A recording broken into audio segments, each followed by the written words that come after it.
Everyone, welcome to coding for Dev. तो आज की वीडियो में आपको बताऊंगा कस्टम हुक्स के बारे में कि आप कस्टम हुक्स कैसे क्रिएट कर सकते हो, कैसे रीयूजेबिलिटी का यूज़ कर सकते हो और कैसे अपने टेस्टिंग कर सकते हो।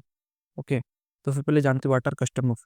तो कस्टम हुक्स एक हुक्स रहती है जो सिंपली हम जावास्क्रिप्ट के फंक्शन रहते हैं जो स्टार्ट होते हैं यूज से। ओके, जो हम यूज करता है ना वो कभी तक, और वो यूज पे स्टार्ट होंगे फंक्शन तो उनको क्या बोलते हैं, कस्टम हुक्स बोलते हैं। तो इसमें क्या होता है, जो हमारा लॉजिक है वो इनकैप्सुलेट होता है। इसके अंदर data fetching, handling, timer, authentication, वो इनकैप्सुलेट होता है एक हुक्स के फॉर्म में। तो जो हमारे कंपोनेंट्स में जो भी हम क्लीनर फंक्शन है, रियूजेबल है, टेस्टेबल है, हम उस तरीके के फंक्शन हम उसमें लिखते हैं। ओके, तो अगर मैं आपको सिंटैक्स बताऊं यूज कस्टम हुक का, तो एक हमने फंक्शन बनाया, उसमें हमने इनिशियल में हमको क्या देना है, यूज को हमेशा यूज करना है। उसके बाद हमारा फंक्शन का हमारे को नाम देना है। तो मैंने फंक्शन का नाम क्या है, माई कस्टम हुक। आपका फंक्शन अगर पर्टिकुलर काम कर रहा है, आपको उसका नाम देना है, और यूज करने के बाद आपको जो भी रखना है वो आप नाम रख सकते हो। ओके, तो मैंने इसका नाम क्या रखा, यूज माई स्टेट हुक। तो इसमें हम क्या क्या कर सकते हैं, इनमें कुछ भी हम यूव स्टेट का यूज करते हैं, यूव इफेक्ट का यूज कर सकते हैं, यूव रेफ का यूज करते हैं, किसी भी तरह के फंक्शन हम बना सकते हैं और आखिरी में कुछ रिटर्न भी कर सकते हैं। ओके, तो जो रिटर्न करेंगे हम स्टेट फंक्शन एनी वैल्यू हम रिटर्न कर सकते हैं जो हमारा यूज कस्टम हुक का यूज करके। ओके, तो अगर इसका एग्जाम्पल बताऊँ मैं आपको, तो अगर मैंने एक कस्टम हुक बनाया यू फेच नेम से। ओके, तो इसमें मैंने क्या करा, एक यू फेच नाम से एक फंक्शन बनाया। वो फेच होने पे क्या करेगा, वो डाटा को लेगा, इनिशियली डाटा हमारा नल रहेगा, और फिर वो लोडिंग इनिशियली टू रहेगी हमारी। ओके, वो डाटा फेच करेगा और उसको यूज किस बेस पे होगा, वो यूआरएल के बेस पे होगा। तो यूआरएल के बेस में बार बार वो उसका डाटा चेंज होगा, और जब वो रिटर्न करेगा आखिर में डाटा और लोडिंग रिटर्न करेगा। ओके, तो ये मैंने एक फंक्शन बना लिया। ओके, तो अगर मुझे मेरी कोड में कहीं पे भी बहुत ज़्यादा जब फंक्शन यूज होते हैं, तो मैं क्या करता हूँ, एक हुक बना लेता हूँ। अब इस हुक का नाम क्या है, यूज फेच हुक। इसको मेरे को एक जगह मेरे कोड में लिख लेना है, हुक के फोल्डर में। और इसको जब कहीं भी मेरे कोड में जरूरत पड़ेगी तो मैं इसका डायरेक्टली यूज कर सकता हूँ। ओके, क्योंकि इसमें क्या, मैंने दोनों डाटा पास कर रखे, प्रॉप्स के और रिटर्न भी कर रखा है। इसको मैं कहीं भी मेरे फंक्शन में, जहाँ मैं अभी मैं एपीआई कॉल कर रहा हूँ, तो वहाँ मैं इसका यूज कर सकता हूँ। ओके, यूज फेच हुक का। इस तरीके के आपकी दूसरी कस्टम हुक्स बना सकते हो, आपको कहीं यूज करना है उसके लिए। ओके, अगर इसका यूसेज बताऊँ, तो अगर आपको ऐप में डाटा लोडिंग यूज करना है इसको, तो आपको डायरेक्टली इसको यूज फेच हुक का यूज करना है, और डायरेक्टली आपको कोड में यूज कर लेना है। इससे क्या होगा, आपको कोड को रीराइट नहीं करना पड़ेगा, आप डायरेक्टली इस तरीके से उसको यूज कर सकते हो।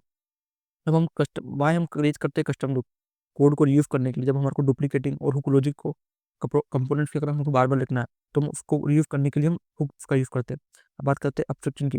ये क्या करता है, हमारे कंपोनेंट और यूआई को क्लीन रखता है, और यूआई को भी फोकस्ड रखता है। ओके, और टेस्टेबिलिटी के लिए ये क्या, इजियर टू राइट और टेस्ट है आइसोलेटेड लॉजिक के लिए। हमने हमारा लॉजिक आइसोलेट करके कहीं भी लिख लिया, अब हमारे को उसको एक बार टेस्ट करना, फिर हम उसको बार बार यूज कर सकते हैं। ओके, बात करते हैं कंसिस्टेंसी के लिए।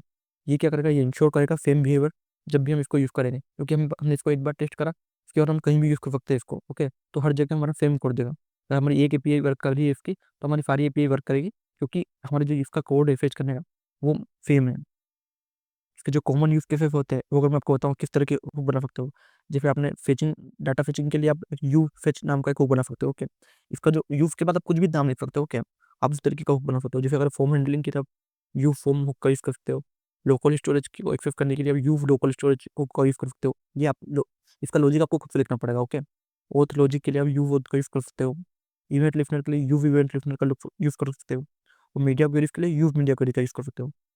आपको जो पहले से हुक आता है, आपको वो वाला नाम नहीं देना, आपको खुद से आपका जो यूनिक नेम है आपके हिसाब से आप वो दे सकते हो।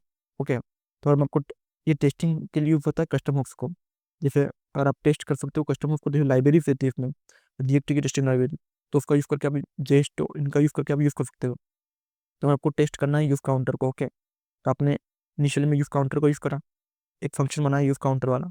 ओके, तो इसमें क्या, अपने काउंट करोगे और आखिर में रिजल्ट शो करोगे। ओके, तो आपको टेस्ट करना है टेस्टिंग लाइब्रेरी से, तो आप टेस्टिंग लाइब्रेरी को इंपोर्ट करोगे, यूज काउंटर को आपने करा, आपने टेस्ट करा, अगर टेस्ट हम पर्टिकुलर कंडीशन देगी जो हमारे रेंडर पे आएगा, उस तरीके से हम उसको टेस्ट कर सकते हैं हमारे ये हुक को। तो जो बेस्ट प्रैक्टिस क्या है हुक को, कि हुक का नेम जो डोमेन यूज के बाद जो भी हमको रिकॉग्नाइज करे हुक्स को, उस तरीके से हम उसका नेम ले सकते हैं।